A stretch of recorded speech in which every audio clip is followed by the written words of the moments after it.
What's up guys? Welcome to my vlog and welcome to another day. So ngayon guys, papakita ko sa inyo ano ba yung trabaho ng isang ahente. So ito yung trabaho ko guys, araw-araw. So ang trabaho namin is Monday to Saturday. So ayan, hinanda ko na yung mga kakailanganin kong gamitin para sa pagpunta sa isang tindahan.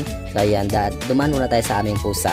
And bye bye Mimi. And then papakita ko sa inyo yung mga sasakyan na ginagamit namin sa papunta sa kanya-kanyang area namin. So kada isang sasakyan guys, meron kaming isang driver and then merong isang ahente.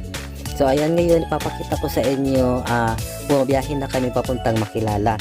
So yun ang area namin for today, Block 1, Makilala and Kidapawan. So ito yung unang tindahan namin na isi-serve. So ngayon pupuntahan ko yung tindahan upang makuha ko anong kanyang order. And then ating itong i-prepare para ma-check ng ating customer and then kukunin na natin yung payment. So ngayon, sa makita niyo guys, yan yung ginagawa namin. Naghahanda kami kung ano yung in-order ng aming customer. So yung ating customer ay nag-order ng drinks, may biscuit and mga noodles, pancit canton.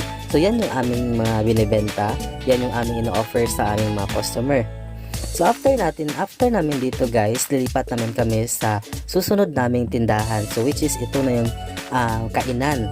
So kung makapunta kayo ng Makilala guys, the best yung kainan dito dahil ang sasarap ng kanilang bulalo and balbakwa. So ito, the best ito kung makapasyal kayo ng Makilala. Dahil natapos na kami doon, babalik na naman kami ng Kidapawan para mag-serve ulit tayo sa pasusunod naming tindahan. Ito naman yung Sidiki o yung Kolehiyo di Kidapawan. So yan, pupuntahan ko yung may-ari, kakausapin ko kung anong kanyang order. And then, ayan, pagkatapos check tayo ng mga stock.